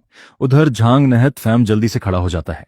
वह मुझे ऊपर से नीचे तक देखता है और फिर दबे हुए स्वर में पूछता है, लाम लाम तुम आ गई? ये कौन है? उसका लहजा ऐसा था जैसे वह घर का मालिक हो और मैं कोई बाहर का इंसान। सच कहूं तो मुझे उससे कोई फर्क नहीं पड़ता। वह चाहे जितना ड्रामा करे, मुझे कोई परेशानी नहीं थी। लेकिन ग्रैंडमदर ब्यूई और मदर ब्यूई को उसकी हरकत बिल्कुल पसंद नहीं आती, जिस पर ग्रैंडमदर ब्यूई बड़ी शालीनता से खड़ी होती हैं। अंथन, तुम आ गए? जल्दी इधर आकर दादी के पास बैठो। अभी तुम दोनों दादाजी के लिए नया प्लांट खरीदने की बात कर रहे थे ना? तुम दोनों न्यूली मैरिड कपल हो, अपने छोटे से घर परिवार का ख्याल रखो बस। हर समय हमारे लिए चीजें खरीदने की क्या जरूरत है? जैसे ही न्यूली मैरिड कपल वाले शब्द हवा में गूंजते हैं, वैसे ही जांग नहत फैम के सिर पर बिजली गिर जाती है। उसका पूरा शरीर अकड़ जाता है। उसकी शानदार एक्सप्रेशन मैनेजमेंट भी इस समय पूरी तरह टूट जाती है। उसका चेहरा पल भर में अंधेरा पड़ जाता है। बुईलम शादीशुदा है। वह अविश्वास से मुझे घूरता रहता है। उसके मन में सिर्फ एक ही सवाल घूम रहा होता है, आखिर क्यों? कब? ये आदमी आखिर है कौन? वहीं दूसरी तरफ बिल्कुल बेखबर बैठा रहता हूँ। मुझे तो ये तक नहीं पता होता कि मैं किसी का लव राइवल बन चुका हूँ, जिस पर मैं आराम से जाकर ग्रैंडमदर बुई के पास बैठ जाता हूँ और खुशी खुशी सिर हिलाता हूँ। जी बिल्कुल, दादाजी की गार्डनिंग स्किल तो अमेजिंग है। दुख की बात बस इतनी है कि ब्यूई लाम मुझे दूसरा प्लांट खरीदने ही नहीं देती। उन्हें दादाजी की बिल्कुल चिंता नहीं है। यह सुनते ही ग्रैंडमदर ब्यूई जोर जोर से हंस पड़ती हैं। वह महिला जो हमेशा शालीन मुस्कान के लिए मशहूर थी, इस समय खुलकर हंस रही होती है। ओल्ड मास्टर बुई, सुना आपने? आपके प्यारे ग्रैंडसन इन लॉ ने लम लम को अनफाइल कह दिया है, जिस पर मदर बुई भी हंसते हुए अपनी बेटी को छेड़ती हैं। देखा, अब तो तुम्हारे हस्बैंड भी शिकायत कर रहे हैं। आगे से थोड़ा सुधार करना पड़ेगा। वहीं ब्यूलम सिर्फ हल्की सी मुस्कान देती है और आराम से जाकर सिंगल सोफा पर बैठ जाती है। इसके बाद मदर ब्यूई मेरी तरफ मुड़ती हैं और मेरे कंधे पर हाथ रखती हैं। ओह हाँ अंथन, मैं तुम्हारा परिचय करा दूं? ये जांग ग्रुप के यंग मास्टर हैं और मेरे सबसे बेहतरीन स्टूडेंट्स में से एक। इनका नाम जांग नहत फैम है। इस सीन में मार्क फुनन बड़े गर्व से ट्रुओंग नहत फार्म की तरफ देखकर कहती हैं कि इस सीनियर की एकेडमिक अचीवमेंट्स तो सच में कमाल की हैं, जिस पर वह बड़े कैजुअली नहत फार्म को अपने कीमती दामाद से इंट्रोड्यूस करवाती हैं। फिर वह कहती हैं, नहत फार्म और ये थाम थान है, ये लाम लाम के हस्बैंड हैं, जिस पर मैं खुद आगे बढ़कर उससे हैंडशेक करने के लिए हेलो कहता हूँ। लेकिन ट्रुओंग नहत फार्म का पूरा शरीर जैसे अचानक स्टिफ हो जाता है। मैं दोस्ती के तौर पर अपना हाथ आगे बढ़ाता हूँ, लेकिन वह उसका कोई जवाब नहीं देता। फिर कुछ पल बाद खुद को संभालते हुए कहता है, को मार्क, मुझे अचानक याद आया कि मेरा एक जरूरी काम है, मैं पहले निकलता हूँ। जिस पर मार्क फुनन उसे रोकते हुए कहती हैं, नत फार्म, क्या तुम खाना खाए बिना ही जा रहे हो? यह सुनकर ट्रुंग नत फार्म उम्मीद भरी नजरों से बीलम को देखता है। उसकी आंखों में साफ दिखाई देता है कि वह उसके लिए कितनी फीलिंग्स रखता है, लेकिन बीलम एक बार भी उसकी तरफ नहीं देखती। जिसके बाद वह सीधे उसके पास से गुजरता है और बिना पीछे मुड़े बाहर निकल जाता है। यह देखकर मैं मन ही मन होंठ सिकोड़ता हूँ। अगर उस आदमी की सहन शक्ति थोड़ी और मजबूत होती तो शायद वह आसानी से लोगों की सिंपैथी भी हासिल कर लेता, लेकिन इस तरह गुस्से में निकल जाने से तो कोई भी समझ जाएगा कि उसे मैंने ही इरिटेट किया है। ऊपर से वह मुझे ही बेवकूफ बनाने की कोशिश कर रहा था, जबकि मैं तो पूरी तरह इनोसेंट हूँ। जो भी बाहर से देखता उसे यही लगता कि मैं अपनी वाइफ से बुरी तरह प्यार करने वाला हस्बैंड हूँ, जो लगातार बी लीम को देख रहा है। बल्कि मेरी नजरें तो ऐसी लग रही थीं जैसे मैं सबको बता रहा हूँ बी लीम कोई हार्टलेस वुमन है, जिस पर बी लीम कुछ नहीं कहती और बस सबको खाना खाने के लिए बुला लेती है। इसके बाद खाने की टेबल पर मुझे पता चलता है कि कल मेरी मदर इन लॉ बेहोश हो गई थी, जिस पर मैं तुरंत पूछता हूँ, माँ आप कल बेहोश हो गई थी? वह मुस्कुराते हुए कहती हैं, अनहथान, अब मैं बिल्कुल ठीक हूँ, तुम्हें चिंता करने की जरूरत नहीं है। लेकिन मैं तुरंत मना कर देता हूँ, नहीं फिर भी ब्लड टेस्ट करवाना होगा, सीटी स्कैन भी करवाना होगा। माँ आप 1 मिनट रुकिए, मैं अभी अपनी माँ को फोन करके सब अरेंज करवाता हूँ। जिस पर वह फिर समझाने की कोशिश करती हैं, अनथान सच में मुझे कुछ नहीं हुआ, कल सारे टेस्ट्स हो चुके हैं। लेकिन यह सुनकर भी मुझे चैन नहीं पड़ता और मैं तुरंत अपनी माँ को फोन कर देता हूँ। इसके बाद दोपहर में मैं अपनी मदर इन लॉ को लेकर सीधा अपनी माँ के ऑफिस पहुंच जाता हूँ। दूसरी तरफ ट्रुओंग नहत फार्म पूरी तरह खोया हुआ अपने घर लौटता है। वह अब तक समझ नहीं पा रहा होता कि बी लीम ने अचानक शादी कैसे कर ली। जिस पर कोई हैरानी से कहता है, बी लीम शादी कर चुकी है? फिर दूसरा व्यक्ति बोलता है, लेकिन बी फैमिली और थाम फैमिली तो दुश्मन नहीं थे क्या? जिसके जवाब में कोई और कहता है, पहले भी लोगों ने कहा था कि दोनों फैमिलीज शादी के रिश्ते में जुड़ने वाली हैं, लेकिन किसी ने विश्वास नहीं किया था। इसके बाद वहां हंसी गूंजने लगती है क्योंकि दोनों फैमिलीज कई दशकों से एक दूसरे के खिलाफ थीं। ऐसे में कोई कैसे मान ले कि वे एक मुस्कान के साथ सारी दुश्मनी खत्म कर देंगे और ऊपर से रिश्तेदार भी बन जाएंगे। फिर सीन बदलता है और मैं बी लीम के साथ थू न्यूएत ताई वापस लौट रहा होता हूँ। रास्ते में अचानक मैं बोल पड़ता हूँ, कल तुम्हारे शरीर पर जो पाइनवुड की खुशबू थी वह ट्रोंग नहात फार्म की थी। मैंने पहचान लिया था। अब समझ आया कि आज उसकी आंखों में सिर्फ तुम ही क्यों दिखाई दे रही थी। जिस पर बुइलम मुझे एक तिरछी नजर से देखती है और कहती है, कल माँ लेबोरेटरी में बेहोश हो गई थी, उसी ने मुझे फोन करके खबर दी थी। यह सुनकर मैं तुरंत बोल पड़ता हूँ, जरा सुनो तो सही, तुम क्या कह रही हो? उसकी नजरें तो तुम्हारे ऊपर चिपकने वाली थीं और तुम अभी भी उसे डिफेंड कर रही हो? वह तुम्हारे पीछे इतना पागल है कि कोई भी गलतफहमी पाल सकता है। जिस पर BUILAM ठंडे स्वर में सिर्फ एक बात कहती है, चुप रहो। यह सुनकर मैं गुस्से में कार सीट से टिक जाता हूँ। मेरे अंदर जैसे गुस्से की गांठें बनने लगती हैं। जितना ज्यादा सोचता हूँ उतना ही ज्यादा बेचैन फील करता हूँ। आखिरकार मैं फैसला करता हूँ कि अपने किसी आदमी से इस मामले की जांच करवानी ही पड़ेगी, तभी मुझे यकीन होगा कि उस वुमन की बातें सच हैं। इसके बाद अगले दिन मैं अपना फोन निकालता हूँ और अपने पुराने बेस्ट फ्रेंड का नंबर डायल कर देता हूँ, जिससे काफी समय से बात नहीं हुई थी। उधर डंग ची डुएंग अभी भी बिस्तर पर आधी नींद में पड़ा होता है। वह नंबर देखे बिना ही कॉल उठा लेता है। हेलो, घर बेच रहे हो या गाड़ी? मैं इंश्योरेंस नहीं खरीदता और अगर ऑनलाइन स्कैमर हो तो भी आ जाओ। डंग ची डुएंग तुम्हारे साथ थोड़ी गॉसिप करने के मूड में है, लेकिन अगले ही पल उसकी नींद पूरी तरह उड़ जाती है। वह कंबल फेंक कर सीधे बिस्तर से उछल पड़ता है। मेंथन, तू वापस देश आ गया? जिस पर मैं जवाब देता हूँ, 1 महीने पहले ही लौट आया था। रुक, मैं अभी आता हूँ। इसके बाद थोड़ी देर में हैंडसम, स्टाइलिश और हमेशा केयर फ्री रहने वाला डंग ची डुएंग मेरे सामने आकर बैठ जाता है। वह सामने रखी मेरी आइसिड कॉफी उठाकर एक घूंट पी लेता है और पूछता है, मुझे क्यों बुलाया है? जिस पर मैं तुरंत कप वापस छीन लेता हूँ। फिर वह पूछता है, तू वापस देश क्यों आया? हम दोनों की दोस्ती 10 साल से भी ज्यादा पुरानी थी। जब मुझे फैमिली ने जबरदस्ती विदेश पढ़ने भेजा था, तब सबसे ज्यादा विरोध करने वाला इंसान यही था। उस समय डंग ची डुएंग तो मेरे साथ विदेश जाने की जिद तक करने लगा था, लेकिन मैंने उसे जमकर डांट दिया था। ची डुओंग, तू बेवकूफ है क्या? एंट्रेंस एग्जाम तू 20 से ज्यादा बार फेल हो चुका है, अब स्ट्रगल करना बंद कर। यह सुनकर उसने तुरंत जवाब दिया था, मैं पढ़ते पढ़ते गंजा होने वाला हूँ और तू मुझे बेवकूफ बोल रहा है? इसके बाद वह देश में ही यूनिवर्सिटी चला गया, जबकि मुझे फैमिली ने अकेले विदेश भेज दिया। लेकिन जैसे ही मैं बाहर गया, उसके कुछ समय बाद वह भी मेरे पास पहुंच गया। जब मैं वहां की लाइफ में पूरी तरह एडजस्ट हो गया और उसे भी माहौल की आदत हो गई, तब जाकर वह वापस देश लौटा। फिर वह मेरी तरफ देखकर पूछता है, तो बता क्या काम है? जिस पर मैं कहता हूँ, मुझे एक काम में तेरी मदद चाहिए। यह सुनकर वह तुरंत पूछता है, क्या ये काम बुइलाम से जुड़ा है? फिर वह ऐसे हंसता है जैसे कोई दुनिया का सबसे मजेदार जोक सुन लिया हो। अगर मामला बुइलाम का है और तू मेरी मदद मांग रहा है, तो तू मुझे जरूरत से ज्यादा केपेबल समझ रहा है। मैं उसकी तरफ देखकर मुस्कुराता हूँ और कहता हूँ, अब मुझे तमथिए गिया ना हो थाम मत बुला। जिस पर वह हैरानी से पूछता है, तो फिर क्या बुलाऊं? मैं गर्व से जवाब देता हूँ, अब मुझे बी परिवार का सन इन लॉ कहकर। आखिर मैं उनका दामाद हूँ। यह सुनकर डंग ची डुएंग तुरंत बोल पड़ता है, तू सपने में भी बी परिवार का दामाद नहीं बन सकता। जिस पर मैं उसे ध्यान से देखता हूँ और कहता हूँ, अभी तो पूछ रहा था ना कि मैं वापस देश क्यों आया। फिर मैं उसके सामने कॉफी का कप रख देता हूँ, पहले एक घूंट पी ले, कहीं शौक से बेहोश ना हो जाए। जिस पर वह कॉफी का एक घूंट पीता है और उसी समय मैं कहता हूँ, मैं वापस शादी करने आया हूँ। यह सुनते ही डंग ची डुएंग के मुंह की कॉफी सीधे बाहर निकल जाती है और जमीन पर फैल जाती है। लेकिन मुझे लगता है कि यह अभी भी काफी नहीं है, इसलिए मैं उसके करीब जाकर धीरे से कहता हूँ, गैस कर मैंने किससे शादी की है? जिस पर डंग ची डुएंग आंखें फाड़कर मुझे देखने लगता है। फिर मैं उसके कान के पास झुककर एक नाम बोलता हूँ, बुइलाम। यह सुनते ही वह पूरी तरह पत्थर का बन जाता है, क्योंकि हाइथन में बुइलम किसी क्वीन से कम नहीं मानी जाती थी। बुइलम तो न जाने कितने लोगों की ड्रीम गॉडेस थी। ऊपर से हमारी फैमिली और बुई फैमिली तो सालों से दुश्मन थी। इसलिए डोंग ची जुंग पूरे यकीन के साथ कहता है, बुइलम किसी से भी शादी कर ले, लेकिन तेरी बारी तो कभी नहीं आने वाली। जिस पर मैं मुस्कुराते हुए कहता हूँ, मुझे पता था तू यकीन नहीं करेगा। इसके बाद मैं अपनी मैरिज सर्टिफिकेट निकालकर उसकी तरफ फेंक देता हूँ, जिस पर वह उसे उठाकर देखता है और मजाक उड़ाते हुए कहता है, ये पुल के नीचे कितने पैसे में बनवाया? यह सुनकर मैं बिना कुछ बोले अपना फोन निकालता हूँ, एक नंबर डायल करता हूँ और स्पीकर ऑन कर देता हूँ। उधर बीली यूनिवर्सिटी जाने की तैयारी कर रही होती है। जैसे ही वह मेरा नंबर देखती है, वह बाकी प्रोफेसर्स को अंदर जाने का इशारा करती है और खुद कॉल उठा लेती है। हेलो। जिस पर मैं बड़े आराम से कहता हूँ, अरे खाना अभी तक घर नहीं पहुंचा, तुम सच में BUILAM हो भी या नहीं? मेरी बेहद कैजुअल आवाज सुनकर BUILAM कुछ पल के लिए बिल्कुल चुप रह जाती है। फिर वह कहती है, थाम थाम, अब तुम कौन सा नया ड्रामा करने वाले हो? जिस पर मैं हंसते हुए जवाब देता हूँ, कुछ नहीं, बाय वाइफ डियर। और इतना कहकर मैं तुरंत कॉल काट देता हूँ। इसके बाद मैं सामने बैठे डंग ची डुएंग की तरफ देखता हूँ। अब यकीन आया? जिस पर वह मशीन की तरह सिर हिलाता है। धत तेरे की, तू सच में इतना बड़ा खेल कर गया? वो भी UILAM है यार, इंटरनेशनल लेवल की सेलिब्रिटी जैसी रेप्यूटेशन है उसकी।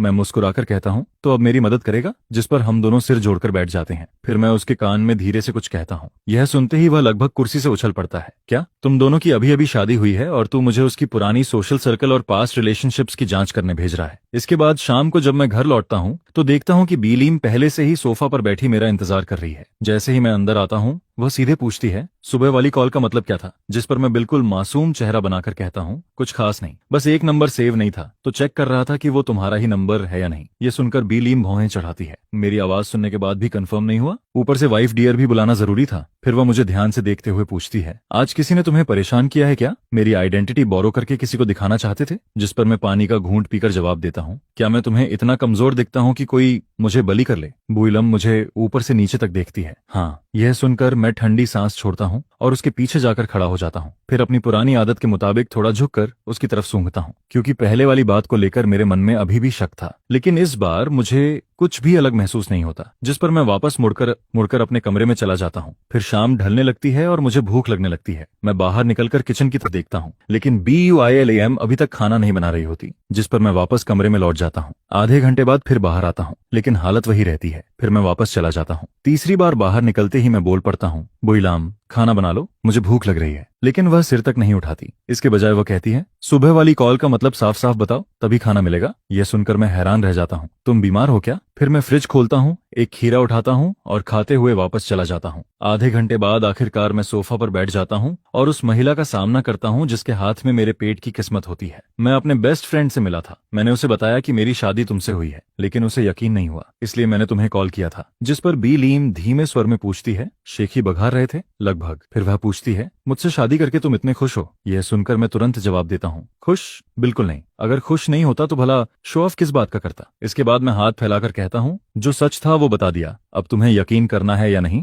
वो तुम्हारी मर्जी, लेकिन पहले ये बताओ खाना बनाओगी या नहीं? फिर मैं धमकी देता हूँ, अगर नहीं बनाया तो मैं ग्रैंडफादर से शिकायत कर दूंगा कि तुम मुझे भूखा रखती हो। उधर उसी दोपहर डंग ची डुएंग मेरी सोशल हिस्ट्री की जांच कर रहा होता है, खासकर मेरे पुराने रोमांस रूमर्स की। जिस पर बीलाम मुझे थोड़ी गिल्टी एक्सप्रेशन के साथ देखती है। उसे अभी अभी पता चला था कि डंग ची डुएंग मेरे कई साल पुराने बेस्ट फ्रेंड्स में से एक है। यह सुनकर मैं पूरी तरह चुप हो जाता हूँ, क्योंकि इस समय मेरी खामोशी ही मेरी आखिरी डिग्निटी होती है। फिर मैं धीरे से कहता हूँ, मुझे टोमेटो एग नूडल्स खाने हैं। जिस पर बीलीम जवाब देती है, आज रात पोटैटो स्टिर फ्राई बनेगा। मैं तुरंत मुंह बनाता हूँ, ठीक है तो जाओ और बना लो, या फिर चाहती हो कि मैं किचन उड़ाकर रख दूं? कुछ देर बाद खाने की टेबल पर सिर्फ आलू ही आलू दिखाई देते हैं। Diced potato, sliced potato, shredded potato, chunk potato. पूरा टेबल जैसे पोटैटो फेस्टिवल में बदल गया था। जिस पर मैं हंसते हुए कहता हूँ, प्यूलाम तुम्हें डर नहीं लगता कि पोटैटो किंगडम वाले तुम्हारे खिलाफ रिवेंज लेने आ जाएंगे? वह बिल्कुल शांत स्वर में जवाब देती है, नहीं। असल में बीलीम बहुत कम किचन में जाती थी और जब भी जाती सिर्फ अपने लिए खाना बनाती थी। उसका रूटीन हमेशा फिक्स्ड रहता था, हर मोमेंट एलिगेंट होता था।